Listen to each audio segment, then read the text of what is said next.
ಪಾದಾರವಿಂದಗಳಿಗೆ ಹಣೆಹಚ್ಚಿ ನಮಸ್ಕರಿಸುತ್ತಾ ವಿನಾಯಕನ ಆಶೀರ್ವಾದವನ್ನು ಬೇಡುತ್ತಾ ಶ್ರೀರಾಮಚಂದ್ರ ಮಹಾಪ್ರಭುಗಳ ಪಾದಾರವಿಂದಕ್ಕೆ ಹಣೆಹಚ್ಚಿ ನಮಸ್ಕರಿಸಿ ಸನಾತನ ಸಮಾಜದ ರಕ್ಷಣೆ ಇನ್ನಷ್ಟು ಹೆಚ್ಚಿಸಲಿ ಅಂತೇಳಿ ಆಶೀರ್ವಾದವನ್ನು ಬೇಡುತ್ತಾ ವೇದಿಕೆ ಮೇಲೆ ಇರತಕ್ಕಂತಹ ಸಿದ್ದಾಪುರ ಗ್ರಾಮದ ಹಿರಿಯರು ಈ ಕಮಿಟಿಯ ಅಧ್ಯಕ್ಷರಾಗಿರ್ತಕ್ಕಂಥ ನಂಜಪ್ಪನವರ ಅನುಮತಿಯನ್ನು ಕೇಳುತ್ತಾ ನಮ್ಮೆಲ್ಲರ ಇವತ್ತಿನ ಸುಭೀಕ್ಷಿತ ಜೀವನಕ್ಕೆ ತಮ್ಮ ಜೀವನವನ್ನು ಮುಡಿಪಾಗಿಟ್ಟು ತಾಯಿ ಭಾರತೀಯ ಸೇವೆಯನ್ನು ಮಾಡಿ ನಿವೃತ್ತ ವೇದರಾಗಿರ್ತಕ್ಕಂತಹ ಶ್ರೀನಿವಾಸ್ ಅವರೇ, ವೇದಿಕೆಯ ಮೇಲೆ ಕುಳಿತಿರ್ತಕ್ಕಂತಹ ಸನ್ಮಿತ್ರರು, ಹಿಂದೂ ಜಾಗರಣ ವೇದಿಕೆಯ ಶಿವಮೊಗ್ಗ ಜಿಲ್ಲಾ ಸಂಯೋಜಕರು ಆಗಿರ್ತಕ್ಕಂಥ ದೇವರಾಜ್ ಹರಳಹಳ್ಳಿ ಅವರೇ, ಹಾಗೆ ಈ ಭಾಗದ ಗೌರವಾನ್ವಿತ ಜನಪ್ರತಿನಿಧಿ ಶ್ರೀಮತಿ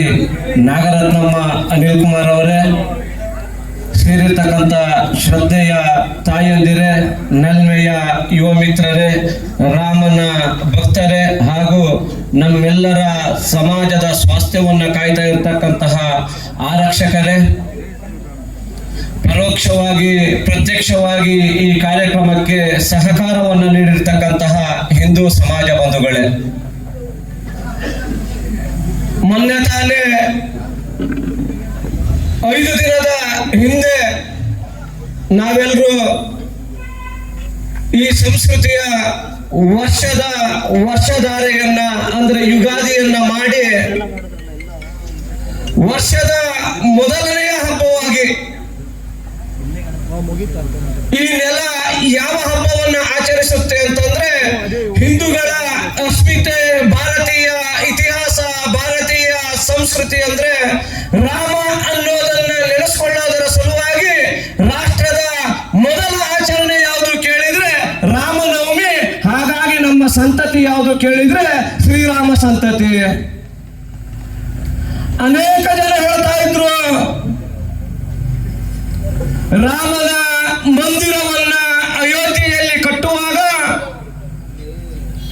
ರಾಮನ ಜನ್ಮ ಇಲ್ಲೇ ಆಗಿತ್ತು, ರಾಮ ಅಯೋಧ್ಯೆಯಲ್ಲೇ ಹುಟ್ಟಿದಾನೆ ಅನ್ನೋದಕ್ಕೆ ಸಾಕ್ಷ್ಯವನ್ನ ಅನೇಕ ಬುದ್ಧಿಗೇಡಿಗಳು, ಇವತ್ತಿನ ಪೇಪರ್ ಹುಲಿಗಳು, ಅಜ್ಞಾನಿಗಳು ಆಗಿರ್ತಕ್ಕಂತಹ ಬುದ್ಧಿಜೀವಿಗಳು ಕೇಳ್ತಾ ಇದ್ರು. ಅವರ ರಕ್ತದ ಪರಿಚಯವೇ ಇಲ್ಲದ ಜಾತ್ಯತೀತರು ಕೇಳ್ತಾ ಇದ್ರು. ನಾನು ಹೇಳ್ತೀನಿ, ನಿಮ್ಮ ಅಮ್ಮ ತೋರಿಸುವ ತನಕ ನಿಮ್ಮ ಅಪ್ಪ ಯಾರು ಅನ್ನೋದು ನಿನಗೆ ಗೊತ್ತಿತ್ತ? ಅದನ್ನ ಮೊದಲು ನೀನು ಪ್ರಶ್ನೆ ಮಾಡಿಕೊಂಡು ಅಯೋಧ್ಯೆಯಲ್ಲಿ ರಾಮ ಹುಟ್ಟಿರೋದು ನಿಜನ ಅನ್ನುವ ಪ್ರಶ್ನೆಗೆ ಬಾ.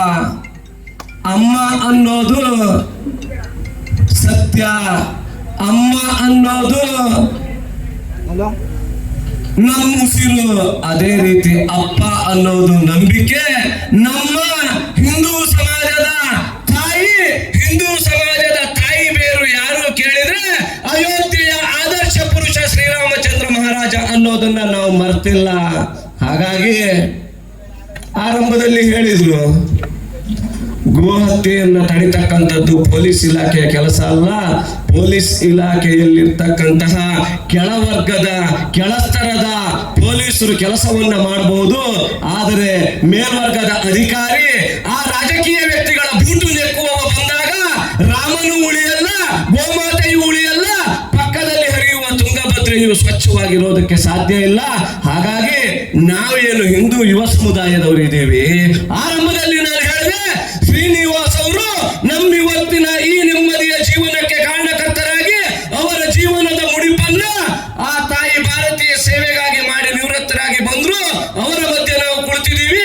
ಅವರಲ್ಲಿ ಕೇಳಬೇಕು, ಇವತ್ತಿನ ಕಾಶ್ಮೀರ, ಇವತ್ತಿನ ಪಂಜಾಬ್, ಇವತ್ತಿನ ನಾಗಾಲ್ಯಾಂಡ್, ಇವತ್ತಿನ ಗುರ್ಗಾಲ್ಯಾಂಡ್, ಇವತ್ತಿನ ಕೇರಳ, ಇವತ್ತಿನ ತಮಿಳುನಾಡಿನ ಪರಿಸ್ಥಿತಿ. ಆಗ ಗೊತ್ತಾಗುತ್ತೆ ಭದ್ರಾವತಿ ಮುಂದೆ ಏನಾಗಬಹುದು ಅಂತ ಹೇಳಿ. ಶ್ರೀರಾಮನವಮಿಯನ್ನು ನಾವು ಮಾಡ್ತೀವಿ ಅಂತಂದ್ರೆ ಶ್ರೀರಾಮ ಒಬ್ಬ ಮನುಷ್ಯನಾಗಿ ನಾವು ಕಾಣಲಿಲ್ಲ.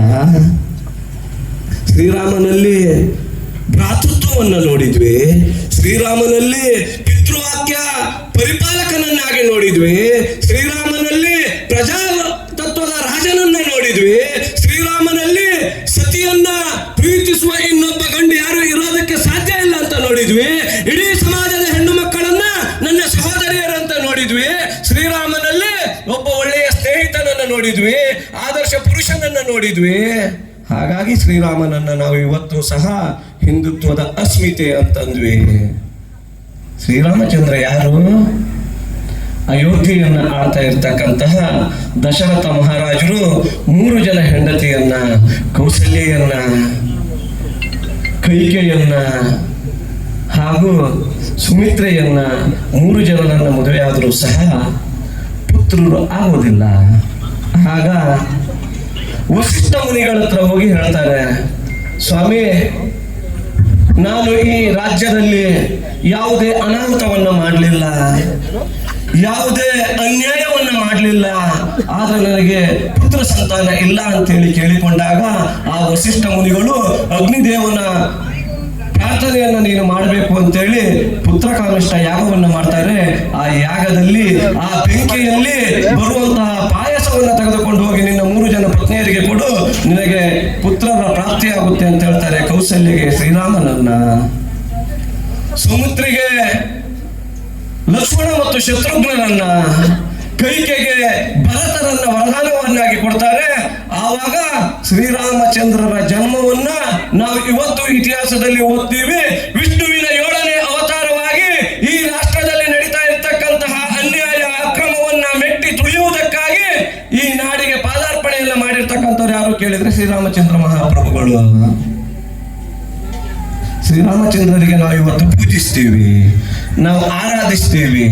ಆದರೆ ನಾವು ಯೋಚನೆ ಮಾಡಬಹುದು, ಇವತ್ತು ಭದ್ರಾವತಿಯಲ್ಲಿ ಯಾವುದೋ ಒಂದು ಚುನಾವಣೆ ಆದ್ರೆ ಆ ಸೋತಿರುವ ವ್ಯಕ್ತಿಯ ಹಿಂದೆ ಮೂಸೋದಕ್ಕೆ ಒಂದು ನಾಯಿ ನಿಲ್ಲೋದಿಲ್ಲ, ಗೆದ್ದಿರುವ ವ್ಯಕ್ತಿಯ ಹಿಂದೆ ನಾಯಿಗಳಾಗಿ ಇವರೇ ಹೋಗ್ತಾರೆ. ಆದರೆ ರಾಮಚಂದ್ರರು ಹಾಗಾಗ್ಲಿಲ್ಲ, ಎಲ್ಲಿಯೂ ಗೆಲ್ಲಲಿಲ್ಲ. ರಾಮಚಂದ್ರನ ಜೀವನದಲ್ಲಿ ಸಂಪೂರ್ಣ ಸೋಲನ್ನ, ನೋವನ್ನ, ಹಠಾಪಿತವನ್ನೇ ಎದುರಿಸ್ತಾ ಬಂದ್ರು. ರಾಮಚಂದ್ರನ ಬಾಲ್ಯ ಜೀವನವನ್ನು ನಾವ್ಯಾರು ಕೇಳಲಿಲ್ಲ, ನಾವ್ಯಾರು ನೋಡ್ಲಿಲ್ಲ. ಆದ್ರೆ ವಾಲ್ಮೀಕಿ ಇತಿಹಾಸವನ್ನ, ವಾಲ್ಮೀಕಿ ರಾಮಾಯಣವನ್ನ ನೋಡಿದಾಗ ಈ ದೇಶದಲ್ಲಿ 3 ಗ್ರಂಥಗಳನ್ನ ಅತಿ ಶ್ರೇಷ್ಠ ಗ್ರಂಥಗಳು ಅಂತ ನಾವು ಕರಿತೀವಿ. ಭಗವದ್ಗೀತೆ, ಮಹಾಭಾರತ, ರಾಮಾಯಣವನ್ನ ಹಿಂದೂ ಧರ್ಮದ ಸಂಸ್ಕೃತಿ ಅಂತ ನಾವು ಕರಿತೀವಿ. ಆವತ್ತು ಭಾರತ ಯಾವುದು ಮಹಾಭಾರತ ಇದೆ ಅದು ಯಾರಿಗೆ ಗೊತ್ತಿದೆಯೋ ಗೊತ್ತಿಲ್ಲ. ರಾಷ್ಟ್ರದ, ಈ ದೇಶದ ಸಂಪೂರ್ಣ ಇತಿಹಾಸವನ್ನ ತಿಳಿಸ್ತಕ್ಕಂತಹ ಭಗವದ್ಗೀತೆಯನ್ನು ಓದಿದೀವೋ ಇಲ್ಲ ಗೊತ್ತಿಲ್ಲ. ಆದರೆ ರಾಮಾಯಣದ ರಾಮನನ್ನ ಯಾರೂ ಸಹ ಕೇಳಿಲ್ಲ ಅನ್ನುವ ವ್ಯಕ್ತಿ ಜಗತ್ತಿನಲ್ಲಿ ಯಾರು ಇರೋದಕ್ಕೆ ಸಾಧ್ಯ ಇಲ್ಲ. ಹಾಗಾಗಿ 400 ವರ್ಷಗಳ ಸತತವಾದ ಹೋರಾಟವನ್ನ ಮಾಡಿ 23 ಮಹಾಯುದ್ಧಗಳನ್ನ ಮಾಡಿ 6 ಲಕ್ಷ ಜನ ಕರಸೇವಕರ ಹುತಾತ್ಮತೆಯನ್ನ ಮಾಡಿದ್ರು ಸಹ ಇವತ್ತು ನಾವು ಭವ್ಯ ಮಂದಿರವನ್ನ ಕಟ್ಟಿದ್ದೀವಿ ಅಂತಾದ್ರೆ ಹಿಂದೂಗಳಿಗೆ ನಮ್ಮ ರಕ್ತ ಯಾವುದು ಅನ್ನೋದು ಗೊತ್ತಿದೆ, ಹಿಂದೂಗಳಿಗೆ ನಮ್ಮ ಜಾತಿ ಯಾವುದು ಅನ್ನೋದು ಗೊತ್ತಿದೆ, ಹಿಂದೂಗಳಿಗೆ ಶ್ರೀರಾಮ ನಮ್ಮ ಆದರ್ಶ ಪುರುಷ ಅನ್ನೋದು ಗೊತ್ತಿದೆ. ಹಾಗಾಗಿ ನಾವು ಅಯೋಧ್ಯ ಮಂದಿರವನ್ನ ಕಟ್ಟಿದ್ದೇವೆ.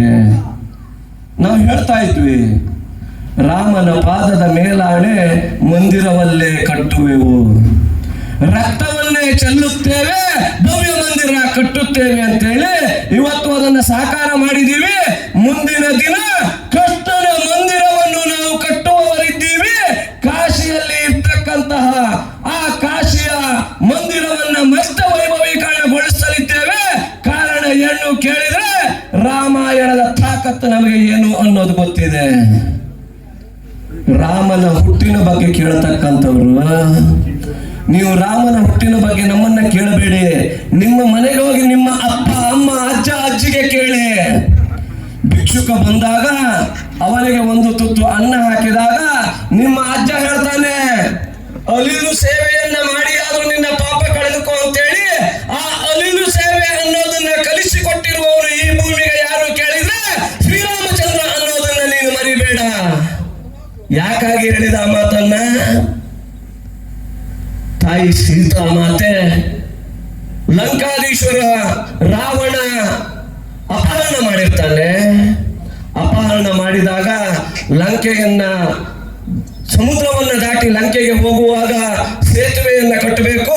ರಾಮ ಸೇತುವೆ ಹೇಗೆ ಕಟ್ಟೋದಪ್ಪ ಅಂತ ಚಿಂತಿತನಾಗಿದ್ದಾಗ ಆಂಜನೇಯನ ಆ ರಾಮಜಪದ ಮೂಲಕ ಸೇತುವೆಯನ್ನ ಕಟ್ಟುವಾಗ ಅಳಿಲು ಬಂದು ಮರಳಿನಲ್ಲಿ ಉರುಳಾಡಿ ಮರಳನ್ನ ತೆಗೆದುಕೊಂಡು ಸೇತುವೆಗೆ ಹಾಕಿ ಮತ್ತೆ ನೀರಲ್ಲಿ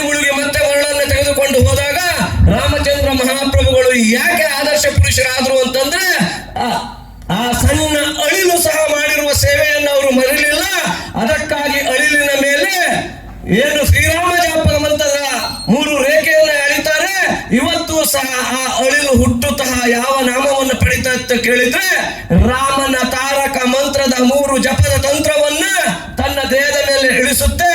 ಅದಕ್ಕಾಗಿ ನಾವು ಹೇಳ್ತೀವಿ ಈ ನೆಲ ಯಾರದ್ದು ಕೇಳಿದ್ರೆ ಇದು ರಾಮನ ಸಂತತಿ ಇದೆ, ಇದು ರಾಮನ ಸಂತತಿ ಇದೆ, ಬಾಬರನ ಸಂತತಿ ಇದೆ ಅಲ್ಲ ಅಂತ ಹೇಳಿ. ಯಾವ ರಾಮ? ತನ್ನ ಪಟ್ಟಾಭಿಷೇಕಕ್ಕೆ ಇನ್ನೇನು ಕ್ಷಣಗಣನೆ ಆರಂಭ ಆಗುತ್ತೆ, ಇನ್ನೇನು ಅಯೋಧ್ಯೆಯ ಮಹಾರಾಜನಾಗಿ ಮೆರಿಬೇಕು ಅನ್ನುವ ಹಂತದಲ್ಲಿರ್ತಾನೆ. ತನ್ನ ತಂದೆ ದಶರಥ ಮಹಾರಾಜರು ದಿಗ್ಭ್ರಾಂತರಾಗಿ ಕುಂತಿರ್ತಾರೆ. ಮಗ ಬಂದು ಕೇಳ್ತಾನೆ, ಅಪ್ಪ ಏನಾಯ್ತು, ಯಾಕೆ ಹೀಗೆ ಕುಳಿತಿದೀಯಾ ಅಂತೇಳಿ. ಆಗ ದಶರಥ ಮಹಾರಾಜರು ಹೇಳ್ತಾರೆ, ಮಗು ಶ್ರೀರಾಮಚಂದ್ರ, ಈ ಹಿಂದೆ ನಾನು ಅಯೋಧ್ಯೆಯಿಂದ ಹೋಗುವಾಗ ನಿನ್ನ ಮಲತಾಯಿ ಕೈಕೇಯಿಯು ರಥದಲ್ಲಿ ಕುಳಿತಿದ್ಲು. ರಥದ ಚಕ್ರದ ಕೀಲಿ ಒಡೆದಿತ್ತು. ರಥದ ಚಕ್ರ ಎಲ್ಲೇ ಬೀಳುತ್ತು ಅಂತೇಳಿ ಕೈಕೇಯಿಯು ತನ್ನ ಕೈ ಬೇಳನ್ನು ಅದರಲ್ಲಿ ಹಾಕಿ ಕುಳಿತಿದ್ಲು. ರಥ ಮುಂದೆ ಸಾಗ್ತಾ ಇತ್ತು. ಇಳಿದಾಗ ಅವಳ ಕೈಯಲ್ಲಿ ರಕ್ತ ಸೋರುವುದನ್ನು ನೋಡಿ ನಾನು ಕೇಳಿದಾಗ ರಥದ ಚಕ್ರದ ಕೀಲಿ ಮುರಿದಿತ್ತು, ಹಾಗಾಗಿ ನನ್ನ ಕೈಯನ್ನ ಇಟ್ಟುಕೊಂಡಿದ್ದೆ ಪ್ರಭು ಅಂತ ಹೇಳಿದಾಗ ಆವತ್ತು ನಾನು ಅವಳಿಗೆ ಒಂದು ವಚನವನ್ನ ಕೊಟ್ಟಿದ್ದೆ. ನಿನ್ನ ಸಂಕಷ್ಟದ ಸ್ಥಿತಿಯಲ್ಲಿ ನೀನು ಏನಾದರೂ ವಚನವನ್ನ ಕೇಳು, ಅದನ್ನು ನಾನು ನೆರವೇರಿಸ್ತೀನಿ ಅಂತಂದಿದ್ದೆ. ನಿನ್ನ ಪಟ್ಟಾಭಿಷೇಕಕ್ಕೆ ನಿನ್ನೆ ಎಲ್ಲ ತಯಾರಿ ಮಾಡಿದಾಗ ನಿನ್ನ ಮಲತಾಯಿ ಒಂದು ಹೇಳಿದ್ಲು, ರಾಮನಿಗೆ ಪಟ್ಟಾಭಿಷೇಕವನ್ನ ಮಾಡಬೇಡಿ, ನನ್ನ ಮಗ ಭರತನಿಗೆ ಪಟ್ಟಾಭಿಷೇಕ ಮಾಡಿ ಅಂತೇಳಿ. ಏನು ಮಾಡಬೇಕು ಅಂತ ಗೊತ್ತಾಗ್ತಿಲ್ಲ ಅಂತಂದ್ರು. ಇವತ್ತು ನಾವಿಲ್ಲಿ ಕುಳಿತಿರ್ತಕ್ಕಂಥವ್ರು ಎಲ್ಲರಿಗೂ ಸೇರಿ ಹೇಳ್ತಾ ಇದ್ದೀನಿ, ಮೊಬೈಲಿನಲ್ಲಿ ವಾಟ್ಸಪ್ ಅನ್ನ, ಫೇಸ್ಬುಕ್ ಅನ್ನು ಅಥವಾ ಯಾವುದೋ ಗೇಮ್ ಅನ್ನು ಆಡ್ತಾ ಇದ್ದಾಗ ನಮ್ಮ ತಂದೆ ಕರೆದ್ರೆ 5 ನಿಮಿಷ ತಡೆಯಪ್ಪ ಬರ್ತೀವಿ ಅಂತ ಹೇಳ್ತೀವಿ, ವಿನಃ ಎದ್ದು ಹೋಗೋದಿಲ್ಲ. ಆದ್ರೆ ಆ ಶ್ರೀರಾಮಚಂದ್ರ ಮಹಾಪ್ರಭುಗಳು ಅವತ್ತು, ಅಪ್ಪ ನನಗೆ ಪಟ್ಟಾಭಿಷೇಕ ಆಗೋದು ಮುಖ್ಯ ಅಲ್ಲ, ನಿನ್ನ ವಚನ ಉಳಿಯೋದು ಮುಖ್ಯ. ತಂದೆಯ ವಚನವನ್ನ ಉಳಿಸ್ತಕ್ಕಂಥದ್ದು ಮಗನ ಆದ್ಯ ಕರ್ತವ್ಯ. ನಾನು ಕಾಡಿಗೆ ಬೇಕಾದ್ರೆ ಹೋಗ್ತೀನಿ, ಪಟ್ಟಾಭಿಷೇಕವನ್ನ ಭರತನಿಗೆ ಮಾಡುವಂದ್ರಲ್ಲ. ತನ್ನಲ್ಲಿ ಪಿತೃವಾತ್ಸಲ್ಯ ಹೇಗಿರಬೇಕು ಅನ್ನೋದನ್ನ ದಶರಥ ಮಹಾರಾಜರು ಹೇಳಿಕೊಟ್ರು. ಪಿತೃವಾಕ್ಯ ಪರಿಪಾಲನೆ ಹೇಗೆ ಮಾಡಬೇಕು ಅಂತೇಳಿ ರಾಮ ಹೇಳಿಕೊಟ್ಟ. ಹಾಗಾಗಿ ಆ ರಾಮ ಮಹಾಪುರುಷ ಆದ, ಆದರ್ಶ ಪುರುಷ ಆದ. ಕಾಡಿಗೆ ಹೊರಡುತ್ತಾನೆ. ಇನ್ನೇನು ಪಟ್ಟಾಭಿಷೇಕಕ್ಕೆ ತಮ್ಮ ಭರತ, ನಾನು ನೀನಿಲ್ಲದೆ ಪಟ್ಟಾಭಿಷೇಕವನ್ನ ಮಾಡೋದೇ ಇಲ್ಲ, ನಾನು ಈ ರಾಜ್ಯದಲ್ಲಿ ಇರೋದೇ ಇಲ್ಲ ಅಂತ ಹೇಳಿದಾಗ ಭರತನಿಗೆ ಹೇಳ್ತಾನೆ, ಭರತ, ತಂದೆ ತಾಯಿಯ ಮಾತನ್ನ ಪಾಲಿಸದೆ ಇರ್ತಕ್ಕಂಥವ್ರು ಮಕ್ಕಳಲ್ಲ. ತಂದೆ ತಾಯಿಯ ಮಾತನ್ನ ನೀನು ಪಾಲಿಸಲೇಬೇಕು, ನೀನು ಪಟ್ಟಾಭಿಷೇಕ ಆಗಲೇಬೇಕು, ನಾನು ಕಾಡಿಗೆ ಹೋಗ್ತೀನಿ ಅಂತೇಳಿ ಹೊರಡ್ತಾನೆ. ಇನ್ನು ನವವಧುವರರು ಮದುವೆಯಾಗಿ ತಿಂಗಳು ಕಳೆದಿಲ್ಲ. ರಾಜಮನೆತನದಿಂದ ಬಂದಿರತಕ್ಕಂತ ರಾಜಕುಮಾರಿ, ಇತ್ತ ಇವನು ರಾಜಕುಮಾರ. ಉಟ್ಟ ಉಡುಗೆಯಲ್ಲಿ, ತೊಟ್ಟ ಬಟ್ಟೆಯಲ್ಲಿ ಕಾಡಿಗೆ ಹೊರಡ್ತಾನೆ. ಇವತ್ತಿನ ಹೆಣ್ಣು ಮಕ್ಕಳಾಗಿದ್ರೆ, ನಿನ್ನ ತಮ್ಮನಿಗೆ ಬರೋ ಭಾಗ ನೀನು ಕೊಟ್ಟು ಬಿಡು, ನಿನಗ್ ಬರೋ ಭಾಗ ನೀನು ತಗ, ನಿನ್ನ ಅಪ್ಪ ವಚನ ಕೊಟ್ಟಿದ್ರೆ ನಿಮ್ಮ ಅಪ್ಪಗಾಯ್ತು, ಅದು ನನಗಲ್ಲ ಅಂತೇಳಿ ಅವಳು ಒಂದ ಡೈವರ್ಸ್ ಪೇಪರ್ಗೆ ಸೈನ್ ಹಾಕಕ್ ಹೇಳ್ತಿದ್ಲು. ಇಲ್ಲ, ಅಪ್ಪನ ಮನೆಯಲ್ಲಿ ಇರ್ತಕ್ಕಂಥ ಸಮಾಜ ಬಂಧುಗಳನ್ನೆಲ್ಲ ಕರ್ಕೊಂಡು ಒಂದು ಮನೆಯಲ್ಲಿ ರಾಪಾಡ ಮಾಡ್ತಿದ್ಲು. ಆದ್ರೆ ತಾಯಿ ಸೀತಾಮಾತೆ ಹಾಗೆ ಹೇಳಲಿಲ್ಲ. ನನಗೆ ಬಂದಿರತಕ್ಕಂಥದ್ದು, ಪಾಲಿಗೆ ಬಂದಿರೋದು ಪಂಚಾಮೃತ, ನಾನು ನಿನ್ನ ಜೊತೆಗೆ ಕಾಡಿಗೆ ಬರ್ತೀನಿ, ನಾನು ನಿನ್ನ ಜೊತೆಗೆ ಇರ್ತೀನಿ ಅಂತ ಹೇಳಿದ್ಲಲ್ಲ. ಆ ತಾಯಿ ಸೀತಾಮಾತೆ ಇವತ್ತು ಪ್ರತಿ ಮನೆಯಲ್ಲಿ ಹುಟ್ಟಬೇಕಲ್ಲ. ಅದಕ್ಕಾಗಿ ಈ ರಾಮನವಮಿ, ಅದಕ್ಕಾಗಿ ಈ ರಾಮನವಮಿ. ಯೋಚನೆ ಮಾಡಿ ಬಂಧುಗಳೇ, ತನ್ನ ತಂದೆಯ ಮಾತನ್ನ ಪರಿಪಾಲನೆ ಮಾಡುವುದಕ್ಕಾಗಿ ರಾಮ ಕಾಡಿಗೆ ಹೋಗ್ತಾ ಇದ್ದಾನೆ. ರಾಮ ಕಾಡಿಗೆ ಹೋಗೋದು, ನಾನು ಗಂಡನನ್ನ ಬಿಡಬಾರ್ದು, ಗಂಡನ ಜೊತೆಗೆ ನಾನು ಹೋಗಬೇಕು ಅಂತೇಳಿ ತಾಯಿ ಸೀತಾಮಾತೆಯನ್ನು ಹೊರಡುತ್ತಾಳೆ. ಆದ್ರೆ ರಾಜಮನೆತನದ ವೈಭೋಗದ ಜೀವನವನ್ನು ಬಿಟ್ಟು ನನ್ನ ಅಣ್ಣ ಅತ್ತಿಗೆಗೆ ಸಮಸ್ಯೆ ಆಗಬಾರ್ದು, ಅವರ ಜೊತೆಗೆ ನಾನಿರಬೇಕು ಅಂತೇಳಿ ತಮ್ಮ ಲಕ್ಷ್ಮಣ ಹೊರಡ್ತಾನಲ್ಲ.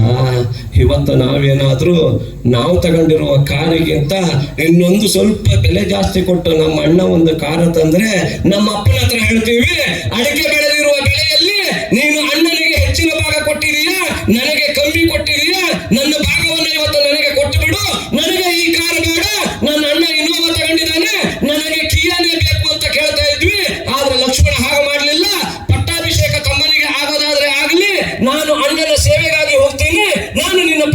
ಸೇವೆಯನ್ನ ಮಾಡ್ತೀನಿ ಅಂತೇಳಿ ಹೋಗ್ತಾನಲ್ಲ, ಆ ಸಹೋದರ ಸಂಬಂಧ ಹಿಂದುತ್ವದಲ್ಲಿ ಹೇಗಿತ್ತು ಅನ್ನೋದನ್ನ ರಾಮಾಯಣದಲ್ಲಿ ಕಲಿಬೇಕು ಬಂಧುಗಳೇ. ರಾಮಾಯಣ ಅಂದ ತಕ್ಷಣನೇ ನಾವು ರಾಮ, ಸೀತೆ, ಲಕ್ಷ್ಮಣರನ್ನ ನೆನೆಸ್ತೀವಿ. ಆದ್ರೆ ಇನ್ನೂ ಒಂದು ಹೆಜ್ಜೆ ಮುಂದೆ ಹೋಗಿ ಬಂಧುಗಳೇ, ಇವತ್ತಿನ ಧಾರಾವಾಹಿಯ ಕಾಡ ಅದು ಆಗಿರ್ಲಿಲ್ಲ, ನೀವು ಫಿಲಮ್ ಅಲ್ಲಿ ನೋಡ್ತಕ್ಕಂತ ರಾಮಾಯಣ ಆಗಿರ್ಲಿಲ್ಲ. ಆದ್ರೆ ಅದೇ ರಾಮನ ವೈವಾಹಿಕ ಜೀವನದ ಜೊತೆಗೆ ಇನ್ನೊಬ್ಬನು ವೈವಾಹಿಕ ಜೀವನಕ್ಕೆ ಹೋಗಿದ್ದ. ಅವನ್ಯಾರು ಕೇಳಿದ್ರೆ ಲಕ್ಷ್ಮಣ. ಆ ಲಕ್ಷ್ಮಣನ ಹೆಂಡತಿ ಊರ್ಮಿಳೆ ಇದ್ಲಲ್ಲ, ಆ ಊರ್ಮಿಳೆಯನ್ನ ನಾವು ಸ್ಮರಿಸಲೇಬೇಕಲ್ಲ.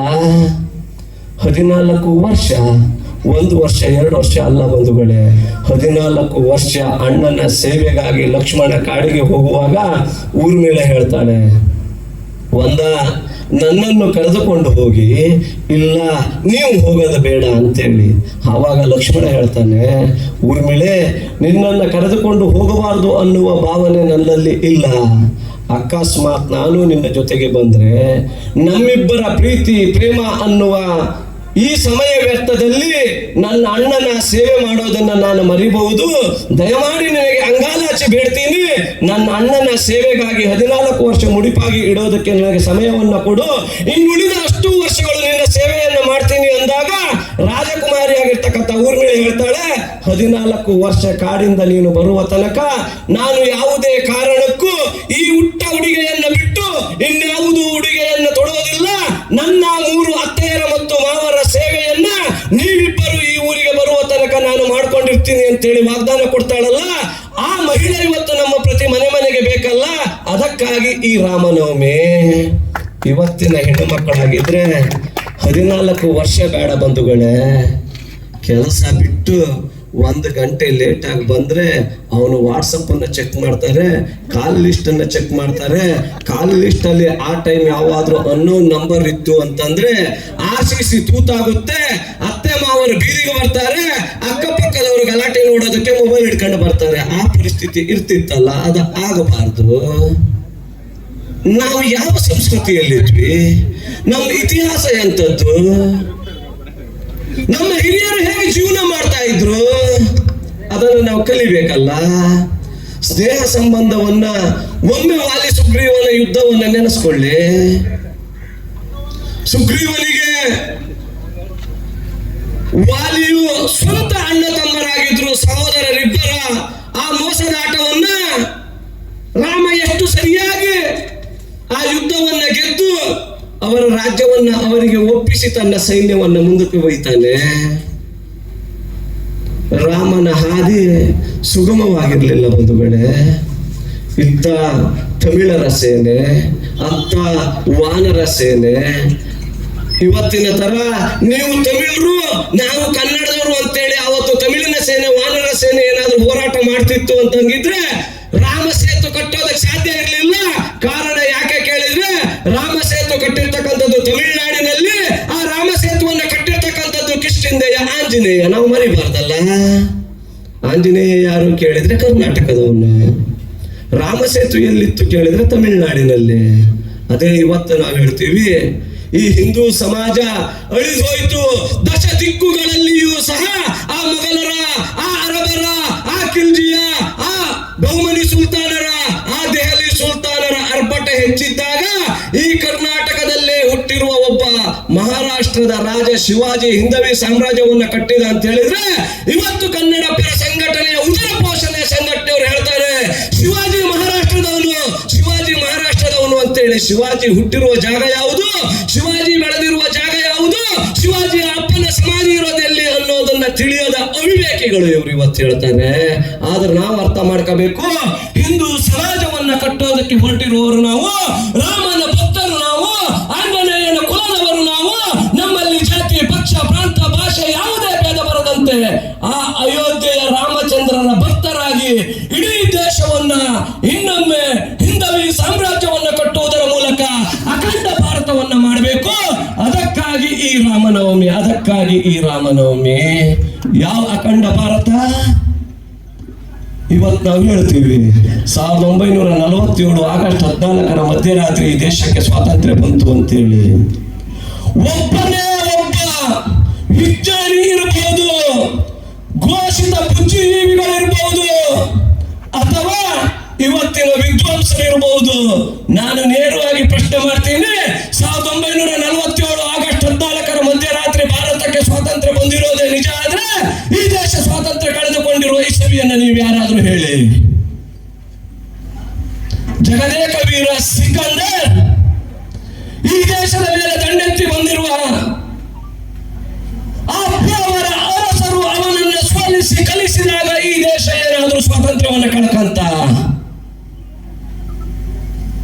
ಇಡೀ ವಿಶ್ವವನ್ನ ಗೆದ್ದಿದ್ದೀನಿ, ಭಾರತವನ್ನ ಗೆಲ್ತೀನಿ ಅಂತ ಬಂದ ಅಲೆಕ್ಸಾಂಡರ್ ಬರ ಕೈಯಲ್ಲಿ ವಾಪಸ್ ಹೋದಾಗ ಈ ದೇಶ ಸ್ವಾತಂತ್ರ್ಯವನ್ನ ಕಳೆದುಕೊಳ್ತಾ. ಬಂಧುಗಳೇ, ಈ ದೇಶ ಸ್ವಾತಂತ್ರ್ಯವನ್ನ ಕಳೆದುಕೊಂಡಿರೋದು ಸತ್ಯವಾಗಿ ಯಾವಾಗ ಕೇಳಿದ್ರೆ 1947 ಆಗಸ್ಟ್ 14ರ ಮಧ್ಯರಾತ್ರಿ ತ್ರಿವರ್ಣ ಧ್ವಜ ಹಾರುವ 1 ಗಂಟೆಯ ಮೊದಲು ಪೂರ್ವ ಪಾಕಿಸ್ತಾನ, ಪಶ್ಚಿಮ ಪಾಕಿಸ್ತಾನ ಅಂತೇಳಿ ಈ ದೇಶವನ್ನ ತುಂಡರಿಸಿ ಕ್ರಾಂತಿಕಾರಿಗಳ ಶವದ ಪೆಟ್ಟಿಗೆಯ ಮೇಲೆ ನೆಹರು ತನ್ನ ಸಾಮ್ರಾಜ್ಯದ ಧ್ವಜವನ್ನ ಯಾವಾಗ ಹಾರಿಸಿದನೋ ಆವತ್ತು ಈ ಭಾರತ ಸ್ವಾತಂತ್ರ್ಯವನ್ನು ಕಳೆದುಕೊಳ್ತು. ನಾವು ಯುವ ಮಿತ್ರರೆಲ್ಲರೂ ಈಗ ಒಂದಾಗಬೇಕು, ಈ ಭಾರತವನ್ನ ಇನ್ನೊಮ್ಮೆ ಅಖಂಡವಾಗಿ ಮಾಡ್ತೀವಿ. ಆ ನೇಪಾಳ, ಆ ಬರ್ಮಾ, ಆ ಶ್ರೀಲಂಕಾ, ಆ ಅಫ್ಘಾನಿಸ್ತಾನ, ಆ ಪಾಕಿಸ್ತಾನ, ಈ ಬಾಂಗ್ಲಾ, ಅಲ್ಲಿಯ ಆಕ್ರಮಿತ ಕಾಶ್ಮೀರವನ್ನ ಮತ್ತೆ ಭಾರತದ ಜೊತೆಗೆ ಒಂದುಗೂಡಿಸ್ತೀವಿ, ಇನ್ನೊಮ್ಮೆ ಅಖಂಡ ಭಾರತವನ್ನಾಗಿ ಮಾಡ್ತೀವಿ. ಅಯೋಧ್ಯೆ ಶ್ರೀರಾಮಚಂದ್ರ ಆಳಿರುವ ಭಾರತವನ್ನ ಮತ್ತೊಮ್ಮೆ ನಾವು ನೋಡ್ತೀವಿ ಅನ್ನುವ ಶಪಥವನ್ನ ಮಾಡಿದಾಗ ಮಾತ್ರ ಇವತ್ತಿನ ರಾಮನವಮಿ ಕಾರ್ಯಕ್ರಮಕ್ಕೆ ಒಂದು ಅರ್ಥ. ಬಂಧುಗಳೇ, ರಾಮಾಯಣವನ್ನು ನಾವು ಯಾಕೆ ಇಷ್ಟು ಹತ್ತಿರವಾಗಿ ನಮ್ಮ ಇತಿಹಾಸ, ನಮ್ಮ ಅಸ್ಮಿತೆ, ನಮ್ಮ ಆಚರಣೆ ಅಂತ ಹೇಳ್ತೀವಿ ಅಂತಂದ್ರೆ ರಾಮಾಯಣದ ಒಂದೊಂದು ಪಾತ್ರವನ್ನು ನೀವು ಪರೀಕ್ಷಿಸ್ತಾ ಹೋಗಿ. ಬಂಧುಗಳೇ, ಮಹಾಭಾರತದ ಕಂಸ ಯಾರಿಗೆ ಗೊತ್ತಿದಾನೋ ಇಲ್ಲವೋ ಗೊತ್ತಿಲ್ಲ, ಆದ್ರೆ ರಾಮಾಯಣದ ರಾವಣ ಎಲ್ರಿಗೂ ಗೊತ್ತಿದೆ. ರಾವಣ ಯಾರು ಕೇಳಿದ್ರೆ ಇಡೀ ವಿಶ್ವದಲ್ಲಿ ದೈವ ಭಕ್ತರು ಇಬ್ಬರೇ ಇದ್ರು. ಯಾರ್ಯಾರು ಕೇಳಿದ್ರೆ ಶ್ರೀ ಆಂಜನೇಯ ಮತ್ತು ಇನ್ನೊಬ್ಬ ಶ್ರೀ ರಾವಣನೇ. ನಾವಿವತ್ತು ಕೇಳ್ತೀವಿ ಶಿವತಾಂಡವ ಸ್ತೋತ್ರ ಅಂತೇಳಿ 10 ದಿನ ಮನೆಯಲ್ಲಿ ಕುಂತು ಕಂಠಪಾಠ ಮಾಡಿದ್ರು. ಓದೋದು ಕಷ್ಟ ಇದೆ ಬಂಧುಗಳೇ, ಅದನ್ನ ಹಾಡೋದು ಆಮೇಲೆ ಆಯ್ತು. ಆದ್ರೆ ಆ ಶಿವತಾಂಡವ ಸ್ತೋತ್ರವನ್ನ ಕೇವಲ 1 ನಿಮಿಷದಲ್ಲಿ ರಚನೆ ಮಾಡಿ ಹಾಡಿರ್ತಕ್ಕಂತಹ ಭಕ್ತ ಯಾರಾದ್ರೂ ಇದ್ರೆ ಅದು ಭಕ್ತ ರಾವಣ ಮಾತ್ರ, ಶಿವಭಕ್ತ ರಾವಣ ಮಾತ್ರ. ಯೋಚನೆಯನ್ನ ಮಾಡಿ, ರಾಮ ಯುದ್ಧಕ್ಕೆ ಹೋಗಬೇಕು, ಶ್ರೀಲಂಕಾಗೆ ರಾಮ ಸೇತುವೆ ಮೂಲಕ ದಾಟ್ತಾನೆ. ದಾಟಿದಾಗ ಯುದ್ಧದ ಆರಂಭದಲ್ಲಿ ಈ ಹಿಂದೂ ನೆಲದಲ್ಲಿ, ಈ ಭಾರತದ ನೆಲದಲ್ಲಿ ಒಂದು ವಾಡಿಕೆ ಇತ್ತು. ಯುದ್ಧದ ಆರಂಭಕ್ಕೆ ಮುಂಚೆ ಹಿರಿಯರಿಗೆ, ದೇವಾನುದೇವತೆಗಳಿಗೆ ಹವಿಸ್ಸನ್ನ ಕೊಡಬೇಕು, ಹೋಮ ಹವನವನ್ನ ಮಾಡಬೇಕು, ಆಮೇಲೆ ಹೋರಾಟವನ್ನು ಆರಂಭ ಮಾಡಬೇಕು. ಲಂಕಾಕ್ಕೆ ಹೋದ ರಾಮನಿಗೆ ಯುದ್ಧದ ಆರಂಭದಲ್ಲಿ ಪೂಜೆಯನ್ನ ಮಾಡೋದಕ್ಕೆ ಯಾರು ಬ್ರಾಹ್ಮಣರು ಸಿಗೋದಿಲ್ಲ. ಆವಾಗ ರಾವಣನನ್ನೇ ಕರೆದುಕೊಂಡು ಪೂಜೆ ಮಾಡ್ತಾರೆ. ಒಬ್ಬ ನನ್ನ ಶತ್ರುವೇ ನನ್ನ ಎದುರು ಕುಳಿತಿದ್ದಾನೆ, ರಾಮ ನನ್ನ ಮೇಲೆ ಯುದ್ಧಕ್ಕೆ ಬಂದಿರೋದು, ರಾಮ ನನ್ನನ್ನು ಸಾಯಿಸೋದಕ್ಕೆ ಬಂದಿದ್ದಾನೆ, ರಾಮ ನನ್ನ ಸಾಮ್ರಾಜ್ಯವನ್ನು ಕಬಲಿಸೋದಕ್ಕೆ ಬಂದಿದ್ದಾನೆ, ರಾಮ ನನ್ನ ಶ್ರೀಲಂಕಾವನ್ನು ವಶಪಡಿಸಿಕೊಳ್ಳೋದಕ್ಕೆ ಬಂದಿದ್ದಾನೆ ಅಂತ ಗೊತ್ತಿದ್ರು ರಾವಣ ಪೂಜೆಯನ್ನ ಮಾಡಿ ಆಶೀರ್ವಾದ ಮಾಡ್ತಾನಲ್ಲ. ರಾಮನಿಗೆ ರಾವಣ ಆಶೀರ್ವಾದವನ್ನು ಏನಂತ ಮಾಡ್ತಾನೆ ಕೇಳಿದ್ರೆ, ಗೆಲುವು ನಿನ್ನದಾಗಲಿ, ನಿನ್ನ ಯಶಸ್ಸು ಬಹುಬೇಗ ಲಭಿಸಲಿ, ಪೂಜೆ ಸಂತೃಪ್ತಿಯಾಗಲಿ, ದೇವಾನುದೇವತೆಗಳ ಆಶೀರ್ವಾದ ಸದಾ ನಿನ್ನ ಮೇಲೆ ಇರಲಿ ಅಂತೇಳಿ ಒಬ್ಬ ಆದರ್ಶ ಶತ್ರು ಹೇಗಿರಬೇಕು ಅನ್ನೋದನ್ನ ರಾವಣನಿಂದ ಕಲಿಬೇಕಲ್ಲ ನಾವು. ಯಾವ ರಾವಣ? ಅಷ್ಟ ದಿಗ್ಬಾಲಕರನ್ನ ಮೆಟ್ಟಿಲಲ್ಲಿ ಹಾಕಿಕೊಂಡು, ನವಗ್ರಹಗಳನ್ನು ಸಿಂಹಾಸನದ ಅಡಿಯಲ್ಲಿ ಕೂರಿಸಿಕೊಂಡು ದೇವಲೋಕಕ್ಕೆ ದುಸ್ವಪ್ನ ಆಗಿರ್ತಕ್ಕಂಥ ರಾವಣನನ್ನ ರಾಮ ಸೋಲಿಸ್ತಾನೆ. ನಿಮಗೆಲ್ಲ ಗೊತ್ತಿರಬಹುದು. ಇವತ್ತು ತಮಿಳುನಾಡಿಗೆ ಹೋದರೆ ನಾವು ರಾಮೇಶ್ವರ ಕ್ಷೇತ್ರವನ್ನು ನೋಡ್ತೀವಿ. ಅದನ್ನು ಯಾಕೆ ಕಟ್ಟಿದ್ರು ಕೇಳಿದರೆ, ಬ್ರಾಹ್ಮಣ ಹತ್ಯೆ ದೋಷದಿಂದ ನಾನು ಪಾರಾಗಬೇಕು ಅಂತೇಳಿ ರಾಮ ಯುದ್ಧವನ್ನು ಮುಗಿಸ್ಕೊಂಡು ಬಂದು ಅದನ್ನು ಕಟ್ಟಿದ್ನಂತೆ. ಅದನ್ನು ಕಟ್ಟುತ್ತಾ ಇದ್ದಾಗ ರಾಮನಿಗೆ ಕೇಳ್ತಾರೆ, ರಾಮ, ರಾವಣನನ್ನ ನೀನು ಕೊಂದಿಯಂತೆ ಹೌದಾ ಅಂತೇಳಿ. ಆಗ ರಾಮ ಹೇಳ್ತಾನಲ್ಲ, ವಿದ್ವಾಂಸರೇ, ನಾನು ರಾವಣನನ್ನ ಕೊಲ್ಲಲಿಲ್ಲ, ನಾನು ರಾವಣನನ್ನ ಕೊಲ್ತು. ಅಂದ್ರೆ ರಾವಣನಲ್ಲಿರುವ ಅಹಂಕಾರ ಏನಿತ್ತು, ರಾವಣನಲ್ಲಿರ್ತಕ್ಕಂತಹ ಏನು ಪರಸ್ತ್ರೀಯ ವ್ಯಾಮೋಹ ಇತ್ತು, ಅದು ಅವನನ್ನು ಕೊಲ್ತು, ನಾನಲ್ಲ ಅಂತ ಹೇಳ್ತಾನೆ. ಬಂಧುಗಳೇ, ನಾವಿಲ್ಲಿ ಅರ್ಥ ಮಾಡ್ಕೋಬೇಕಾಗಿದೆ ಇಷ್ಟೇ. ಆರಂಭದಲ್ಲಿ ನಮ್ಮ ಜಿಲ್ಲಾ ಸಂಚಾಲಕರು ಹೇಳಿದ್ರು, ನನ್ನ ಮಡದಿಯನ್ನು ಹೊರತಾಗಿ ಅನ್ಯ ಸ್ತ್ರೀಯನ್ನ ನನ್ನ ಕೆಟ್ಟ ಕಣ್ಣಲ್ಲಿ ನೋಡಿದ್ದೆ, ಆದರೆ ನಾನು ರಾಮಭಕ್ತನಾಗೋದಕ್ಕೆ ಸಾಧ್ಯ ಇಲ್ಲ. ನಾನು ಬಾಬರನ ಭಕ್ತನಾಗಬೇಕು. ಯಾಕಂದ್ರೆ ನನ್ನ ಭಗವದ್ಗೀತೆಯಲ್ಲಿ, ನನ್ನ ರಾಮಾಯಣದಲ್ಲಿ, ನನ್ನ ಮಹಾಭಾರತದಲ್ಲಿ ಏಕಪತಿವ್ರತ ಅಂತಕ್ಕಂತಹ ಅಚಲತೆಯನ್ನು ಕೊಟ್ಟಿದ್ದಾರೆ. ಸಹೋದರತ್ವ ಅಂದ್ರೆ ಏನು ಅಂತ ಕೊಟ್ಟಿದ್ದಾರೆ.